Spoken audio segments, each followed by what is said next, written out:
ici l'île de Scorpio, l'île d'Onassis, du moins maintenant qui appartient à des Russes, ce qui fait l'objet d'un différend entre l'État grec et la Russie.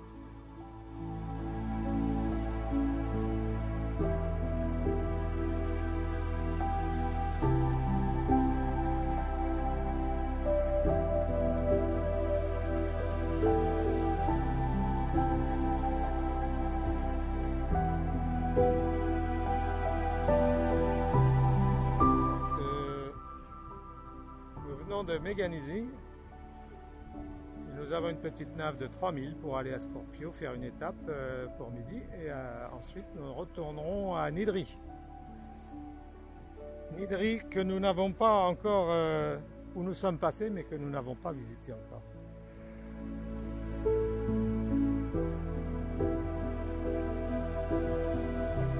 Alors, déjà ici, là, de très loin, je vois ce qui pourrait ressembler à des panneaux, à des pancartes.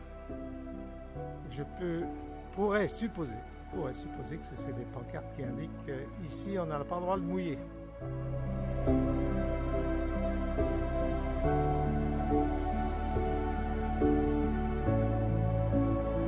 Et nos amis sont devant nous là-bas et on va se retrouver dans quelques minutes.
Il y a une construction en cours sur l'île des Russes là, avec une plantation de palmiers.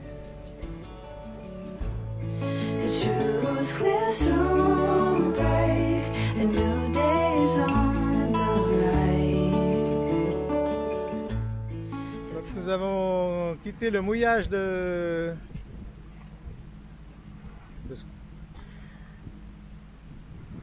l'île d'Onassis, c'est plus facile. Et nous rejoignons Nidri, le mouillage de Tranquil Bay. On va voir si c'est tranquille, et puis comme ça, ça nous donnera l'occasion d'aller visiter la petite ville de Nidri, qu'on n'a pas visité encore. Voilà. Alors tout droit là, tout droit.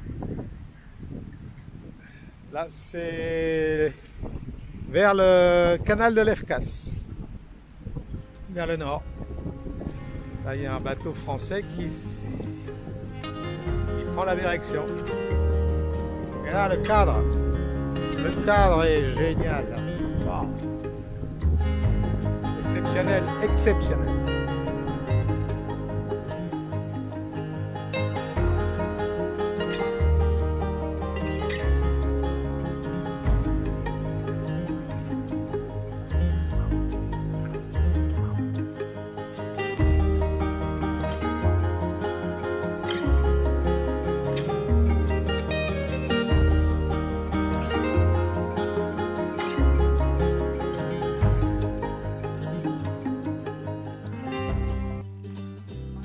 Le problème lorsqu'on est au mouillage, c'est l'appréciation des distances par rapport aux autres bateaux, pour pouvoir apprécier la longueur et le cercle d'évitement de chaque bateau.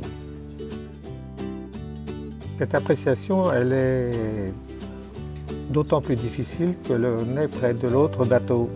Si je demande à 3 personnes différentes quelle est la distance de notre bateau à ce bateau, j'aurai 3 réponses différentes allant d'un facteur de 1 à 3. Certaines vont dire 10 mètres, d'autres 20 mètres, d'autres 30 mètres et certaines aussi 40 mètres. On s'aperçoit donc que l'évaluation d'une distance est très difficile et varie suivant les personnes. Et comme dans le cas présent, principalement par manque de référence, on n'a pas de calcul d'appréciation de la distance. Maintenant, si on s'éloigne des 2 bateaux avec son annexe à 200 ou 400 mètres, on va s'apercevoir que la distance est beaucoup plus importante que prévu. Alors j'avais imaginé inventer un appareil qui puisse mesurer la distance entre 2 objets.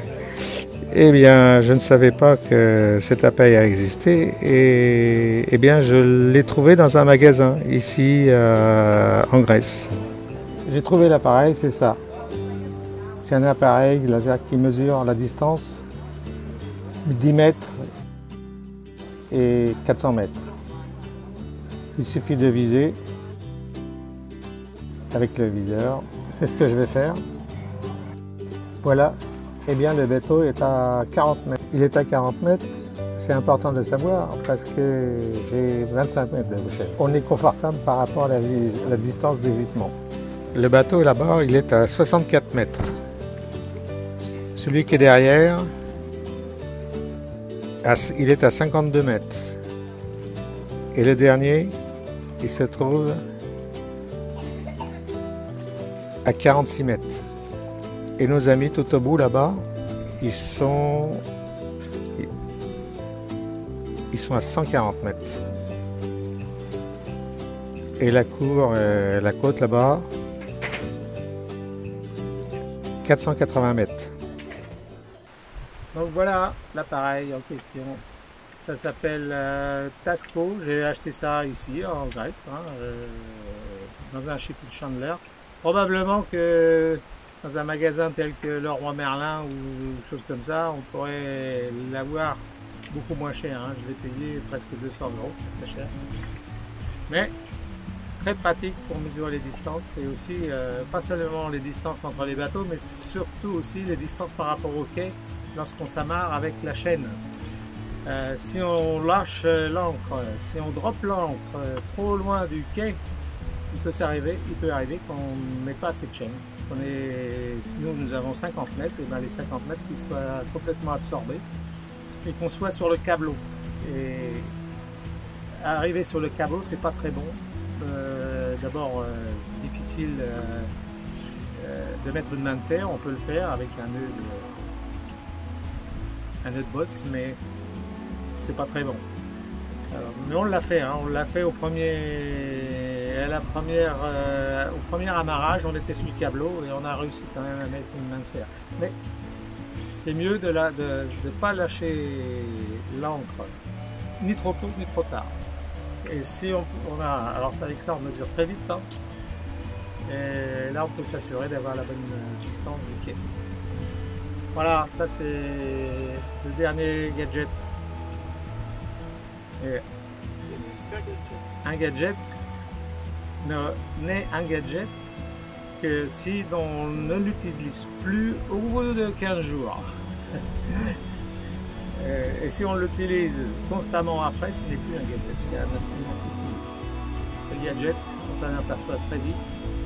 Si on ne l'utilise plus au bout d'un certain temps, c'est que c'est un gadget et pas quelque chose d'utile.